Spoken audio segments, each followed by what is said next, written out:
All right, tonight we are in the third week of our Back to the Basics series where for the last this is week 4. This is not week 3. In the fourth week of our Back to the Basics series where over the last 3 weeks tonight and then for the next several weeks, we are going back to the basics of the Bible. And what I mean is that we are looking at the foundation. We're looking at the overall story of the Bible and digging into different sections. Here at Fellowship West, as I've said every day or every week over the last few weeks, and as I'll continue to say until the end of time, the Bible is the foundation of all that we do here at Fellowship West. What we do here in the student ministry, what we do on Sunday mornings, everything that we do. The reason we gather here on a weekly basis is because of the Bible, because of what's in the Bible, because of what the Bible is. But I know that the Bible can sometimes be an intimidating book.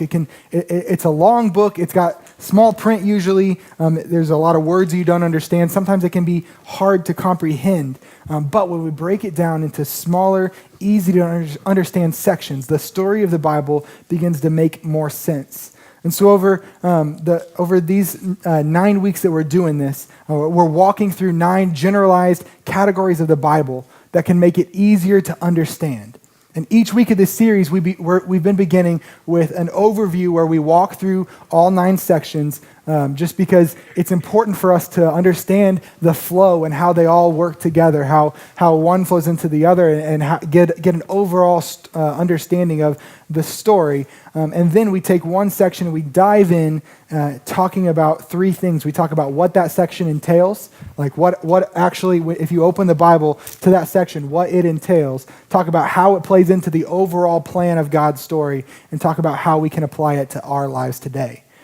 So, like I said, it's important for us to understand all of them and how they all flow together. And so if you haven't been with us over the last 3 weeks, or if you just have slept a few times and have maybe forgotten what we've talked about, I'm going to start off by recapping just briefly what we've talked about so far. And so in week 1, we overviewed the 9 sections as a whole, broke each of them down. I explained to you in quite a bit of depth how they flow together.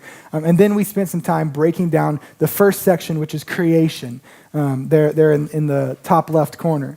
We talked about how, we looked at Genesis 1 and 2. We looked at some creation psalms, and we looked at some sections from the book of Job that all deal with the creation section of the Bible. We saw that the creation section lays the foundation upon which the rest of the Bible, the rest of the story, and in turn our faith is built on. And we saw that remembering creation gives us reason to praise God for who He is, for what He has done, and for how He loves us despite the fact that we're mere specks to Him in comparison with the rest of creation.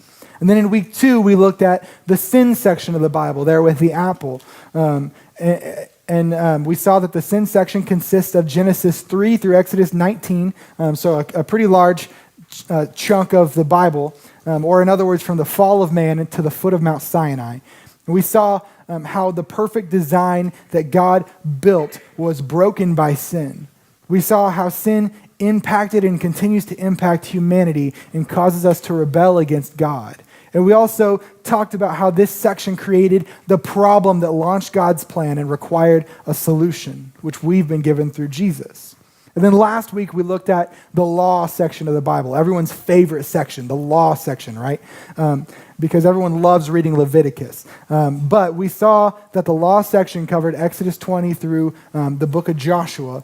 We talked about how the law was given as a remedy for the problem that humanity had, the sin problem that we had. It was given as a temporary means of temporary relief to the overall sin problem, but it didn't cure the problem permanently. It's just like taking Tylenol when you have a sinus infection. Remember that last week? It was a temporary remedy for our problem of sin. We also saw that the law provided a shadow of what was to come when Christ fulfilled the law on the cross. And then this week, we're going to be picking up where we left off, and we're going to be talking about the Judges section of the Bible.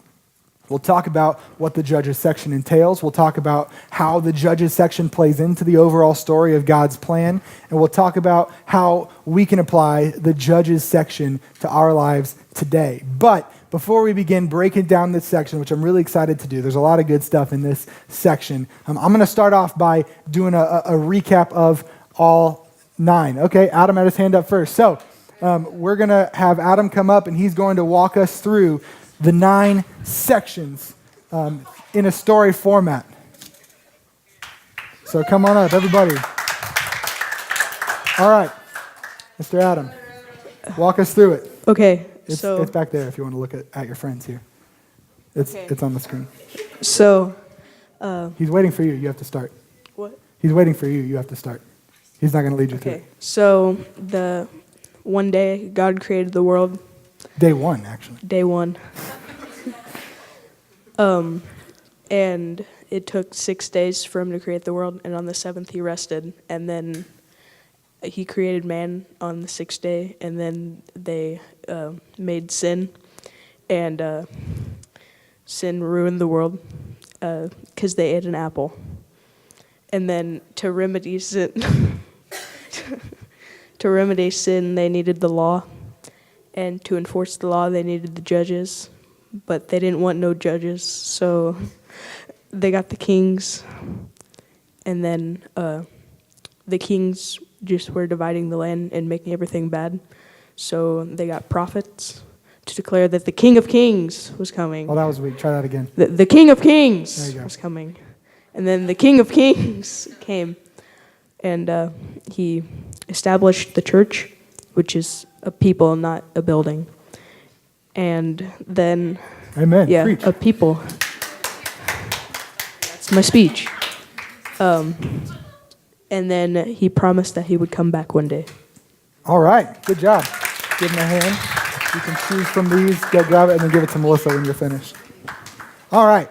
That's perfect. So, I hope you guys can see through walking through those 9 sections the importance of these sections and understanding how they all flow together. Once again, by understanding these sections makes it easier to understand the Bible. It makes it easier to grow our faith. It makes it easier to share the gospel with others because, like I've said every week, walking through these 9 sections is a way to share the gospel with someone in 45 seconds or less. It's super simple. I mean, you can just walk through these 9 sections and give them an overview. But we cannot let our understanding of the Bible be on just a surface level because understanding that is important, but it is just surface. And so it's important for us to dive in and break down these sections. And so let's do that tonight by breaking down the Judges section of the Bible.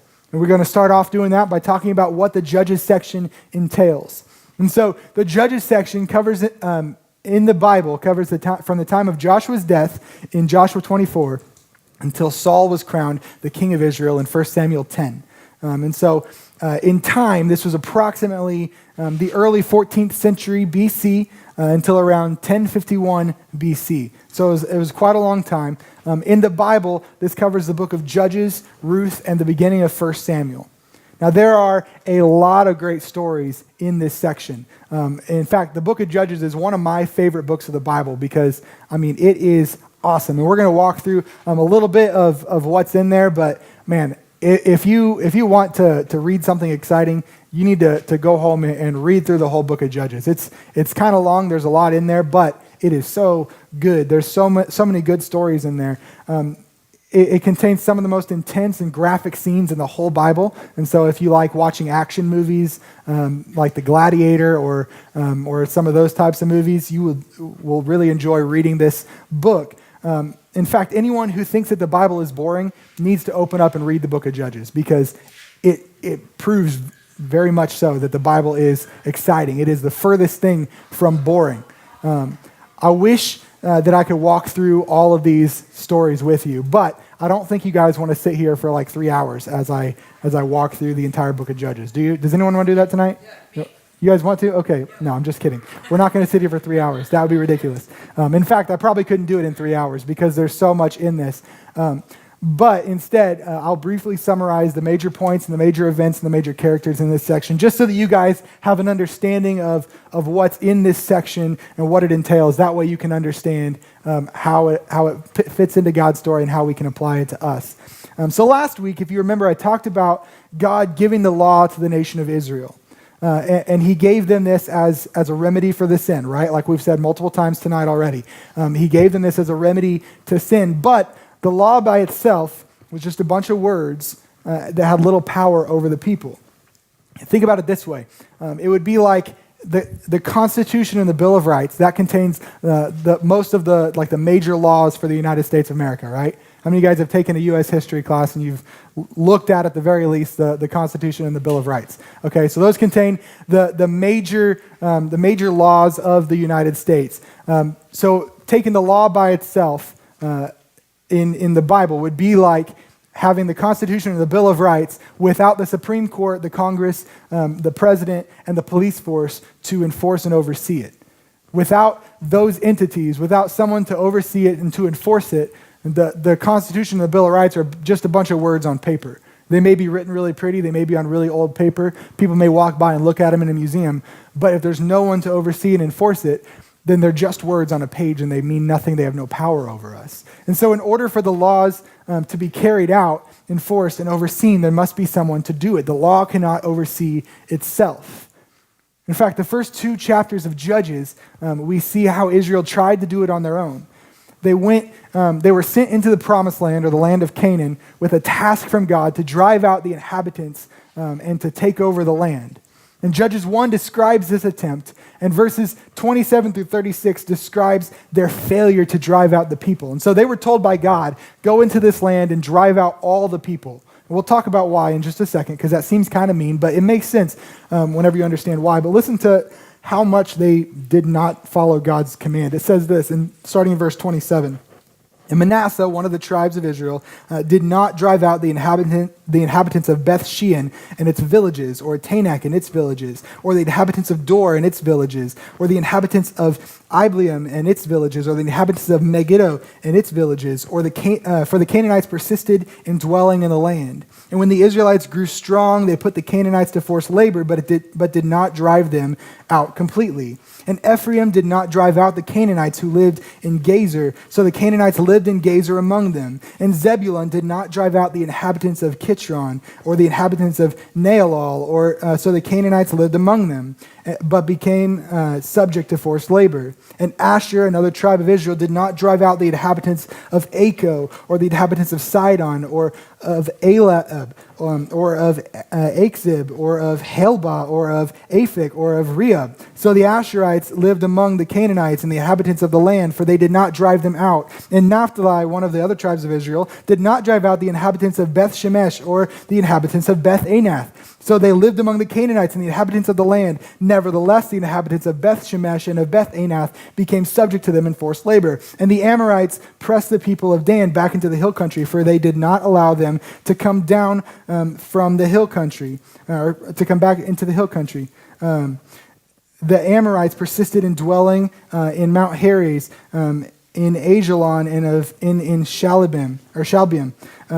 But the hand of the house of Joseph rested heavily on them, and they became subject to forced labor. And the border of the Amorites ran from the ascent of Akrabim, from Selah and upward. So I know I just read a ton of words you guys don't understand, but I hope you caught one thing. There were a lot of people that they let live in the land still, right?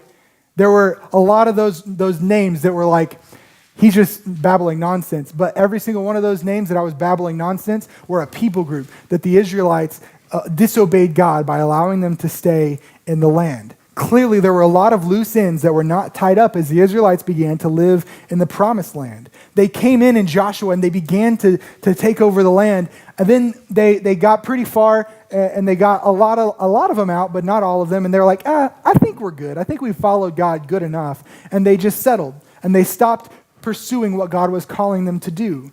And then Judges 2 describes this as disobedience. And we soon see why God wanted them to drive everyone out. In fact, in Judges 2, verses 11 through 15, it describes Israel's unfaithfulness that spawned because of the influence that these people that they allowed to stay had. Listen to this. It says, and the people of Israel, starting in verse 11, the people of Israel did what was evil in the sight of the Lord and served the Baals. And they abandoned the Lord, the God of their fathers, who had brought them out of the land of Egypt. And they went after other gods from among the peoples who were around them and bowed down to them. And they provoked the Lord to anger. They abandoned the Lord and they served the Baals and the Ashtaroth. So the anger of the Lord was kindled against Israel, and he gave them over to plunderers who plundered them. and he sold them into the hand of their surrounding enemies so that they could no longer withstand their enemies. Whenever they marched out, the hand of the Lord was against them for harm, as the Lord had warned and as the Lord had sworn to them, and they were in terrible distress. And so the reason that they were in terrible distress, the reason that these bad things were happening is because they settled, they got into the land of the Canaan, the promised land, the land of Canaan, and they didn't kick everyone out like they were supposed to. They were just like, okay, we'll just let the rest of you guys stay. You're pretty small. And it even said in that first section I read, you remember every time it said, and they put them to forced labor. And so the Israelites were powerful, and they came in and they subdued the land, and they were like, okay, we're going to let you stay, but you're going to work for us. And then what happened? Those people that they were bringing into forced labor had an influence on them. They had an influence on them to turn away from their God, to forsake their God, to abandon what God had called them to do, to abandon what God was asking of them. They began to worship other gods, the gods of these people that they were allowing to stay. The culture that they had put themselves in had an influence on them. And because of that, they fell from following God into sin because there was no one to enforce the law that God had given them. And it's in this distress that we see God begin to rescue them by sending the judges. Now the judges, I know you may be in your mind picturing like an old man with white hair and a robe hitting a gavel. That is a judge here in America. But the judges at this time served multiple purposes. They did determine the outcome of some disputes that the people of Israel had. They acted as ambassadors for God to the people, and they led Israel as military commanders. And so it's much more than just sitting up there and determining who's right and who's wrong in a dispute. They were leaders. They led the nation. They enforced the laws. And so in this section, there were 10 major people, and that we're going to kind of briefly summarize as we run through here real quick. I'm not doing any of these justice, and so I found this flow chart. It's kind of hard to see, but I'm going to zoom into the different sections so that you can see it. But this kind of gives an overall view. It starts over here in Joshua and then moves all the way to the time of Samuel there on the far right. And there in the middle where it says course of failure, those are where the judges are listed, the major people. And so let's run through these. There's Othniel, Ehud, Shamgar, Deborah, Gideon, Japhath, Samson, Samuel, Jael, and Ruth. And we're going to start off by just kind of walking through some of these. And so Othniel is the first judge that we see described. His story is in Judges 3, verses 9 through 11. He fought against Cushan-Rishathaim, the king of Aram. That's quite a name, or Mesopotamia. He brought peace to the land of Israel for 40 years after his victory. And so he was a good military leader. The next judge that we see, which is one of my favorite stories, is Ehud, which is found in Judges 11, or 3, verses 11 through 29, or 15 through 30. Oh, that's more of it. He fought against Eglon, the king of Moab. He was the left-handed Ehud assassinated the evil king by stabbing him in the stomach with a knife. This is a really fun story if you like kind of gory things, because the king was super obese, and when Ehud stabbed him in the stomach, the knife got lost in his fat rolls because he was that fat. And then Ehud's like, well, all right, and he took off. And then the king just sat there for a long time, and then his servants were like, is he like relieving himself or something? And finally burst in, and they were like, oh no, he's dead, and his gut spilled all over the floor, and it's intense. So for real, go home and read that. I'm telling you, the Bible's exciting, guys. The Bible is cool. There's some crazy stories in there. Bet you didn't know that was in there. It's a lot of fun. The next judge that we see is Shamgar. His story is in Judges 3:31. He's got a whole verse devoted to him. He fought against the Philistines. There's very little said about him, but we do know that he fought with an ox goad, which is this. That's an ox goad. And with this weapon, he killed 600 Philistines. So that's pretty cool. I'm telling you, it's exciting. It's intense. The next judge that we see is Deborah, which is one of my wife's favorite because she's a lady. And her story is in Judges 4 through 5, so she's got a whole 2 chapters. And she served as a prophetess and had a man named Barak as the military commander. They fought against Jabin, the king of Canaan, and his captain Sisera. And during Deborah's time, Sisera heard that Deborah and Barak were after him, and so he fled on foot, and he was running for a long time, and then he saw a tent, and he went into the tent, and as he went into the tent, it was a tent of a lady named Jael, whose husband was friendly with their kingdom. And so he went in there and he's like, hey, will you hide me for a second? And she's like, yeah, sure, come on in. And he's like, hey, I'm really thirsty. Can I have a glass of water? And she's like, yeah, sure. And she gave him some warm milk. You know what happens when you drink warm milk? You get really sleepy. And so he fell asleep, and she's like, you know what I'm going to do? And she grabs a tent peg and she goes and she drives it through his temple and kills him and takes out the captain of Canaan, the military captain. And then Deborah and Barak come, and she's like, hey guys, the guy that you're looking for, I've got him in here. And they walk in, and he's dead on the floor with a tent peg through his head. So I'm telling you guys, it's crazy. It's exciting. There's crazy stories in this. I know some of you guys are like, ugh, and some of you middle school boys and some of you guys are like, yeah, that's awesome. That would be a good movie, right? It would be exciting. So anyways, after Deborah and Barak's victory, Israel had rest for 40 years. The next major judge that we see is Gideon. How many of you guys have heard of Gideon at some point? He's one of the most well-known judges. His stories in Judges 6 through 8. He fought against the Midianites and the Amalekites. He tore down the altars of Baal and Asherah, which was a huge thing for the nation of Israel. One of his most famous stories is in Judges 7, where he defeats the Midianites with only 300 men and some clever deception, which, again, go read that story. I don't have time to go into all of it. I wish I could. And then the next judge that we see is Jephthah, which is in Judges 11 through 12. Again, he fought against the Ammonites. He was a competent warrior and led Israel well into victory. And then the final major judge that we see is Samson. Again, he's probably the most well-known of the judges. He fought against the Philistines and lived a life with a little rebellious streak. You guys go read the story of Samson. There's a ton that I could talk about there. Pastor Matt just preached on Samson not too long ago, and so I'm not going to get into his story, but he had an incredible impact on the nation of Israel, despite the fact that he was living rebelliously most of his life. And so it shows how God can use unlikely people. And then the last two major characters that we see in the book of Judges, they are not necessarily judges. The first one, or not the book of Judges, the section of Judges. The first one is Samuel, and his story is in 1 Samuel 1 through 1 Samuel 9. He's not in the book of Judges, but he served as a prophet and acted much along the lines of a judge throughout most of his life. He was called by God at a young age and led Israel well until the nation decided they didn't want judges any longer. And it was Samuel who anointed the first two kings of Israel, which we'll talk about next week. And then the last major character is Ruth. She's the other non-judge that's in this section. Her story is in Ruth, and she was a Moabite woman who married an Israelite man who was sojourning in Moab during a famine. She was widowed. She chose to leave her people and devote herself to the God and the people of her mother-in-law, Naomi. And through Ruth's life, she is shown as worthy and devoted in emulating God's steadfast love. And so I know the ladies who have been here for a while have heard a lot about Ruth. And so, again, I'm not going to dive in deep there, but there's a lot of good stuff. If you've never read Ruth, it's just 4 chapters. You should go and read it. And so that's what this section entails. There's a lot there. I know it, and I wish I could dive in deeper to it, but we need to move on. So the next thing we'll talk about is how this section plays into God's overall plan. And so the Judges section of the Bible serves as the first part of the rising action in the story arc. And so remember the story arc that I pulled out the other day? It started with creation, then the inciting incident or the trigger happened with sin, and then moving up, the rising action or the conflict where things just begin to kind of snowball and culminate is the beginning part is the Judges section of the Bible. And so during this section, we see God's people continually falling into a pattern.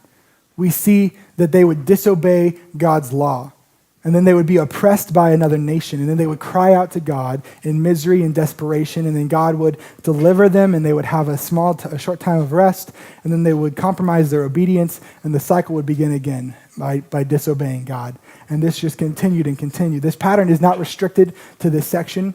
It continues through Kings, the Kings section of the Bible. And honestly, if we are honest with ourselves, it continues into our lives today, most of us, if not all of us. Throughout this section, we see that God does not allow sin to go unpunished. As we've talked about over the last 2 weeks, sin clearly exists in the world.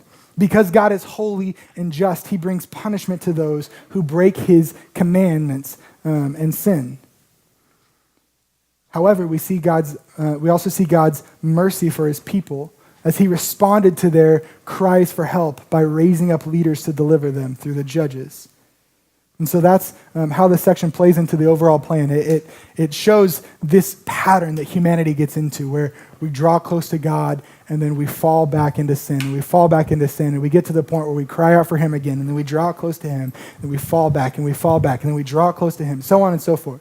If you're honest with yourself and you look at your life, you can see that, which leads us to how the Judges section applies to us. The first application is going back to when I first started talking about what the nation of Israel was doing with the problem that they had with leaving the people in the land. They were impacted by the culture, and when they were impacted by the culture, it led them to sin. And so looking at your life, who do you surround yourself with? What do you surround yourself with? What do you fill your minds with? Do you fill your mind with the Word of God? Do you fill your mind with things that are godly, with truth? Do you fix your eyes on things above, as Philippians says? Do you dwell on godly things, or do you fill your mind with ungodly things? Do you surround yourself with worldly people and with worldly things? Now, I'm not saying you shouldn't have friends who aren't Christians, because you should. It's good to be an influence into the lives of unbelievers. But if you're only surrounding yourself with non-Christians and you tell yourself that you're going to stand strong whenever you have no other Christian influences, or whenever you're constantly filling your mind with non-biblical things, with worldly things, I got to tell you, it's a lot easier to pull someone off a table than up onto it. And if you're standing on the Word of God and you're trying to be down among the people, the people in the world, the people that aren't believers, it's a lot easier for them to pull you down into the world than it is for you to bring them up. And so you need to be surrounding yourself and filling your mind with godly things. The next way that this section applies to us, the Judges section of the Bible serves as a demonstration of God's faithfulness to his people and reminds us of how he has been faithful to us. Remembering the past teaches us countless lessons about how to live today, and that's exactly why we're required to take history class all throughout school.